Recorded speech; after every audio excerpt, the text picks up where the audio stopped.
Sejam bem-vindos ao canal Histórias de Terror. Se inscrevam para podermos alcançarmos os primeiros 1000 inscritos e não esqueçam seu like, nós agradecemos. Vamos às histórias? Sejam bem-vindos ao canal Histórias de Terror. Se inscrevam para podermos alcançarmos os primeiros 1000 inscritos e não esqueçam seu like, nós agradecemos. Vamos às histórias? A Sombra, Edgar Allan Poe. Vós, que me ledes, estáis ainda entre os vivos, mas eu, que escrevo, terei desde há muito partido para o mundo das sombras.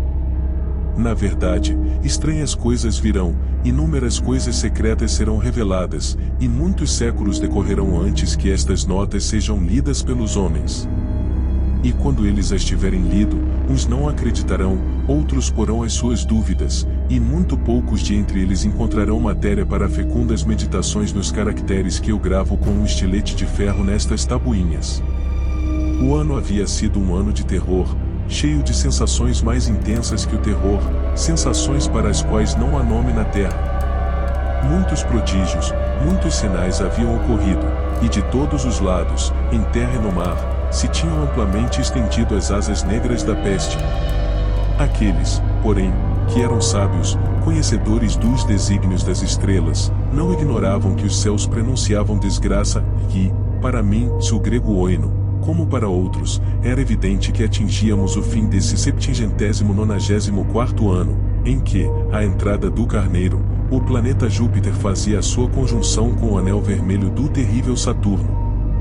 O espírito particular dos céus, se não me engano muito, manifestava o seu poder não só sobre o globo físico da Terra, mas também sobre as almas, os pensamentos e as meditações da humanidade. Uma noite, estávamos 7 nos fundos de um nobre palácio, numa sombria cidade chamada Ptolemais, sentados em volta de algumas garrafas de vinho cor de púrpura de Quios. O compartimento não tinha outra entrada senão uma alta porta de bronze, e a porta havia sido moldada pelo artífice Corinos, produto de hábil mão de obra, fechava por dentro.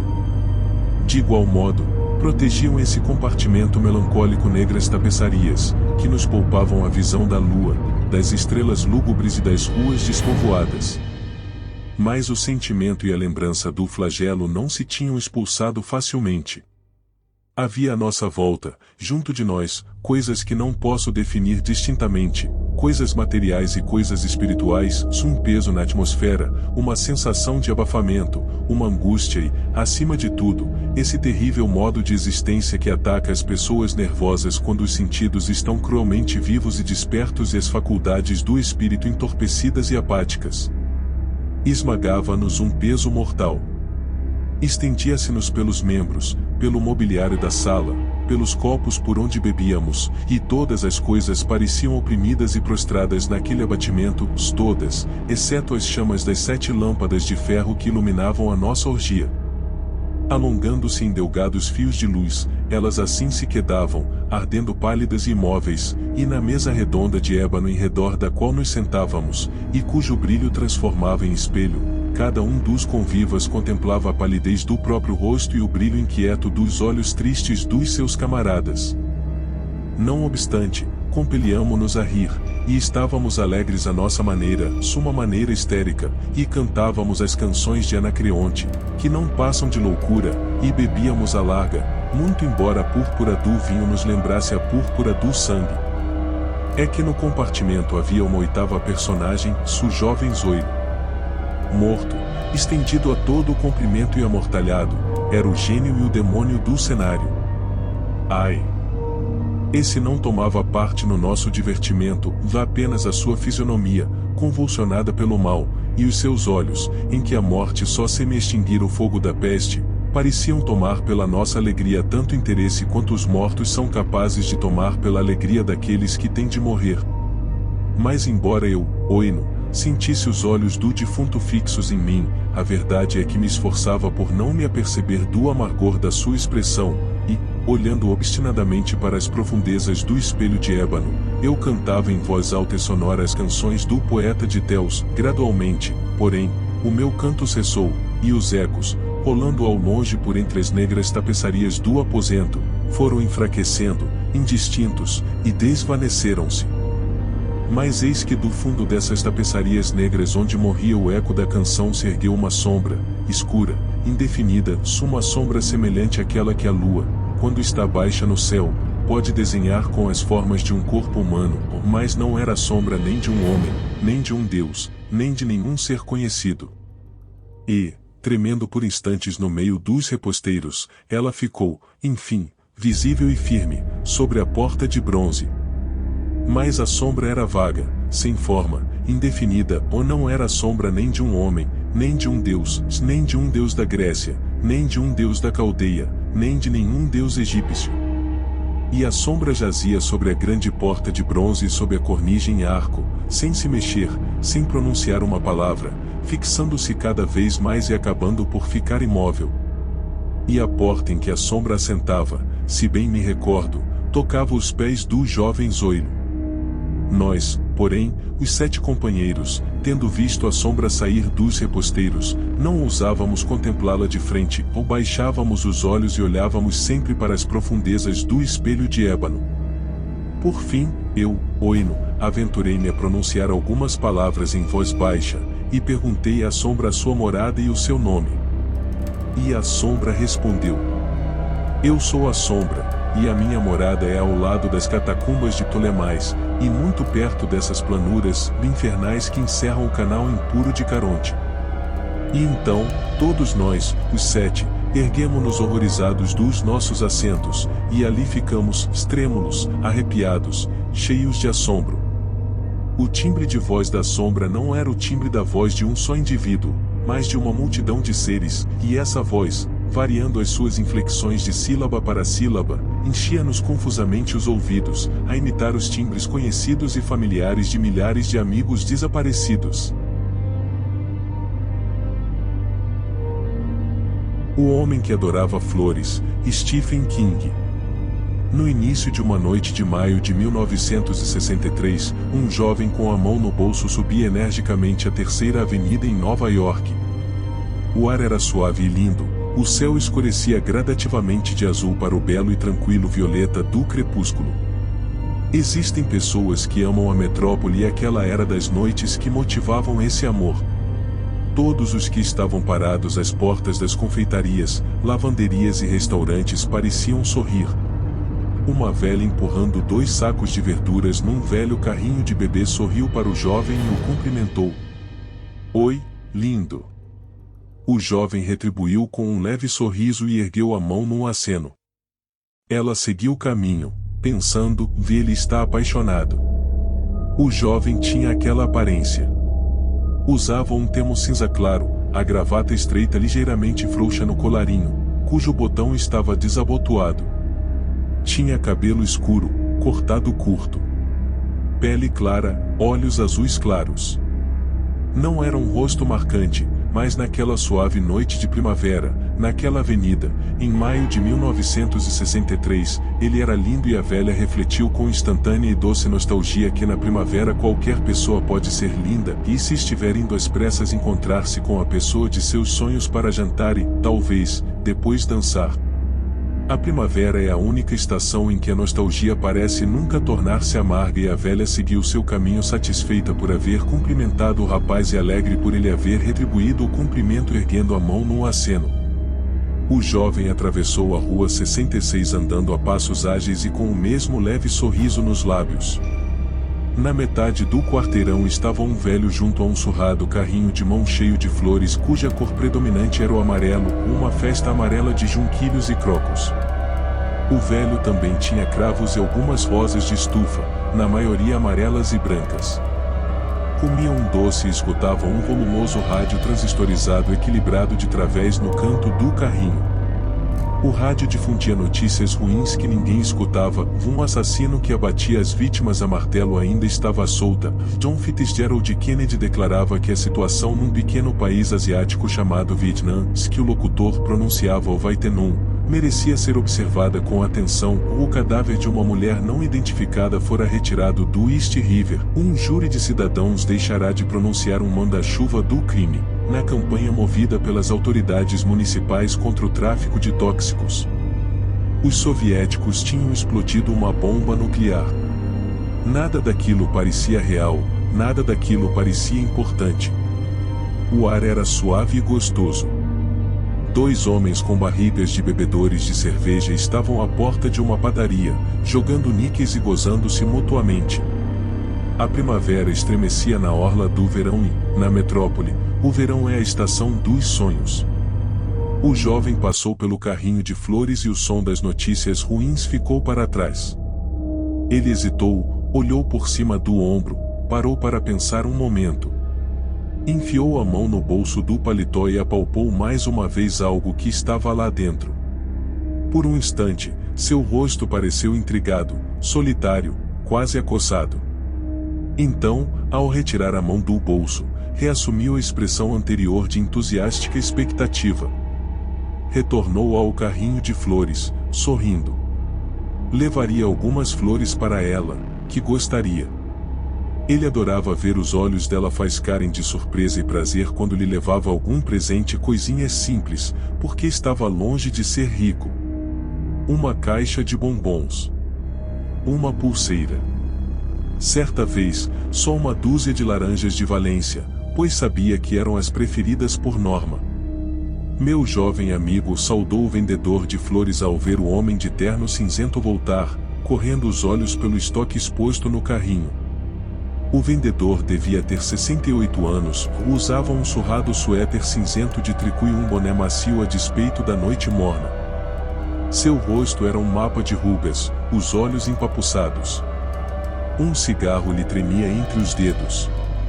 Contudo, ele também se lembrava de como era ser jovem na primavera, jovem e tão apaixonado que corria para todos os lados. Normalmente, a expressão no rosto do vendedor de flores era azeda, mas agora ele sorriu um pouco, assim como sorrir a velha que empurrava as compras no carrinho de bebê, porque aquele rapaz era deveras um caso óbvio. Limpando farelos de doce do peito da suéter larga, pensou, se esse rapaz estivesse doente, certamente o manteriam no CTI. Quanto custam as flores? Indagou o jovem. Preparo-lhe um belo buquê por $1. Aquelas rosas são de estufa, por isso um pouco mais caras. 70 centavos cada uma. Vendo-lhe meia dúzia por $3,50. Caras, comentou o rapaz. Nada sai barato, meu jovem amigo. Sua mãe nunca lhe ensinou isso? O jovem sorriu. Talvez tenha mencionado algo a respeito. Claro. Claro que ela ensinou. Dou-lhe meia dúzia de rosas, e 2 vermelhas, 2 amarelas e 2 brancas. Não possa fazer melhor que isso, posso? Colocarei uns raminhos de cipreste e umas folhas de avenca, elas adoram. Ótimo. Ou prefere o buquê por $1? Elas? Perguntou o rapaz, ainda sorrindo. Meu jovem amigo, disse o vendedor de flores, jogando o cigarro na sarjeta e retribuindo o sorriso. Em maio, ninguém compra flores para si mesmo. É uma lei nacional, entende o que quero dizer? O rapaz pensou em Norma, em seus olhos felizes e surpresos, em seu doce sorriso, e meneou ligeiramente a cabeça. Creio que entendo, por sinal. Claro que entende. O que me diz, então? Bem, o que você acha? Vou lhe dizer o que acho. Ora, conselhos ainda são gratuitos, não são? O rapaz tornou a sorrir e disse: creio que é a única coisa gratuita que resta no mundo. Pode ter absoluta certeza disso, declarou o vendedor de flores. Muito bem, meu jovem amigo. Se as flores forem para sua mãe, leve para ela o buquê. Alguns junquilhos, alguns crocos, alguns lírios do vale. Ela não estragará tudo, dizendo: vó, meu filho, adorei as flores, mas quanto custaram? Oh, é muito caro. Será que ainda não sabe que não deve desperdiçar seu dinheiro? O jovem jogou a cabeça para trás e riu. O vendedor de flores continuou: mas se forem para sua pequena, é muito diferente, meu filho, e você sabe muito bem. Leve-lhe rosas e ela não se transformará num guarda-livros, entende? Ora, ela vai abraçar você pelo pescoço e... Levarei as rosas, disse o rapaz. Então, foi a vez de o vendedor de flores rir. Os dois homens que jogavam níqueis olharam para ele e sorriram. Ei, garoto! Chamou um deles. Quer comprar barato uma aliança de casamento? Venderei a minha e não a quero mais. O jovem sorriu, corando até as raízes dos cabelos escuros. O vendedor de flores escolheu 6 rosas de estufa, aparou os talos, borrifou-as com água e embrulhou-as num comprido pacote cônico. Hoje à noite o tempo será exatamente como você quer, anunciou o rádio. Tempo bom e agradável, temperatura por volta dos 21 graus, perfeito para subir ao terraço e olhar as estrelas, se você for do tipo romântico. Aproveite, grande Nova York, aproveite. O vendedor de flores prendeu as bordas do papel com fita gomada e aconselhou o rapaz a dizer à namorada que um pouco de açúcar adicionado à água na jarra das rosas serviria para conservá-las frescas por mais tempo. Direi a ela, prometeu o jovem entregando ao vendedor de flores uma nota de $5. Obrigado. É o meu serviço, meu jovem amigo, respondeu o vendedor de flores, entregando ao rapaz o troco de $1,50. Seu sorriso se tornou um pouco tristonho. Beije-a por mim. No rádio, os Four Seasons começaram a cantar o Cherry. O rapaz continuou a subir a avenida, os olhos abertos e entusiasmados, bem alertas, olhando não tanto ao seu redor para a vida que fluía pela Terceira Avenida, mas para o interior e o futuro, na expectativa. Entretanto, determinadas coisas lhe causavam impressão: uma jovem mãe empurrando um bebê num carrinho, o rosto da criança comicamente lambuzado de sorvete, uma garotinha pulando corda e cantarolando, e Betty e Anne em cima da árvore, se beijando. Primeiro vem o amor, depois o casamento e lá vem Anne com o bebê no carrinho, empurrando. Duas mulheres conversavam em frente a uma lavanderia, trocando informações sobre a gravidez enquanto fumavam. Um grupo de homens olhava pela vitrina de uma loja de ferragens para uma imensa TV a cores com uma etiqueta de preço de 4 algarismos. O aparelho mostrava um jogo de beisebol e os jogadores pareciam verdes. Um deles tinha cor de morango e os New York Mets estavam vencendo os Phillies pela contagem de 6-1 no último tempo. O rapaz prosseguiu, carregando as flores, sem perceber que as duas mulheres grávidas em frente à lavanderia tinham parado momentaneamente de conversar e o fitavam com olhos sonhadores quando ele passou com um embrulho. O tempo de receberem flores já terminara há muito para elas. Também não percebeu o jovem guarda de trânsito que parou os carros na esquina da Terceira Avenida com a Rua 69 para deixá-lo atravessar. O guarda era noivo e reconheceu a expressão sonhadora na fisionomia do rapaz por causa da imagem que via no espelho ao fazer a barba, onde vinha observando aquela mesma expressão ultimamente. Não percebeu as duas adolescentes que cruzaram com ele em sentido contrário e depois soltaram risadinhas. Parou na esquina da Rua 73 e virou à direita. A rua era um pouco mais escura que as outras, ladeada por casas transformadas em prédios de apartamentos, com restaurantes italianos nos porões.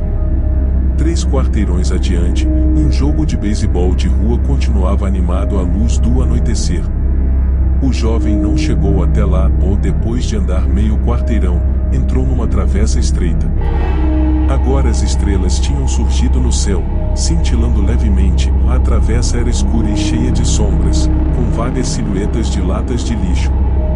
O jovem estava sozinho, agora, e não totalmente.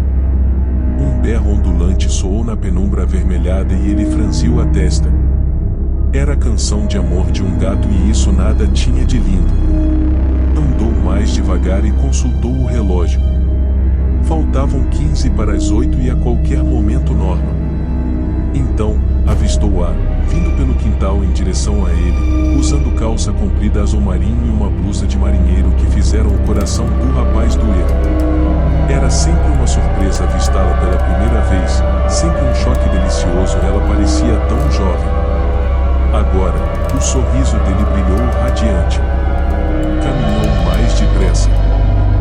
Norma! Chamou ele. Ela ergueu os olhos e sorriu, mas, e quando se aproximou, o sorriso murchou. O sorriso do rapaz também tremeu um pouco e ele ficou momentaneamente inquieto. O rosto acima da blusa de marinheiro lhe pareceu subitamente difuso. Estava ficando escuro, e estaria ele enganado? Certamente que não. Era Norma. Eu trouxe flores para você, disse ele, feliz e aliviado, entregando-lhe o embrulho. Ela o encarou por um momento, sorriu e devolveu as flores. Muito obrigada, mas está enganado, declarou. Meu nome é... Norma, sussurrou ele. E tirou o martelo de cabo curto do bolso do paletó, onde o guardara durante todo o tempo.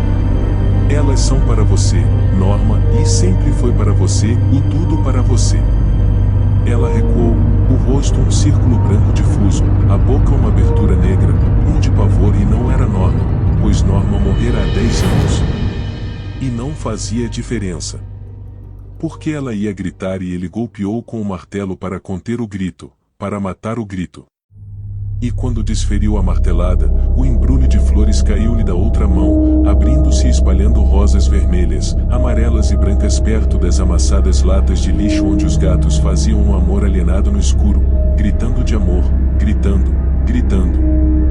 Ele golpeou com o martelo e ela não gritou, mas poderia ter gritado porque não era Norma, nenhuma delas era Norma, e ele golpeou, golpeou, golpeou com o martelo. Ela não era Norma e por isso ele golpeava com o martelo, como fizera 5 vezes anteriormente.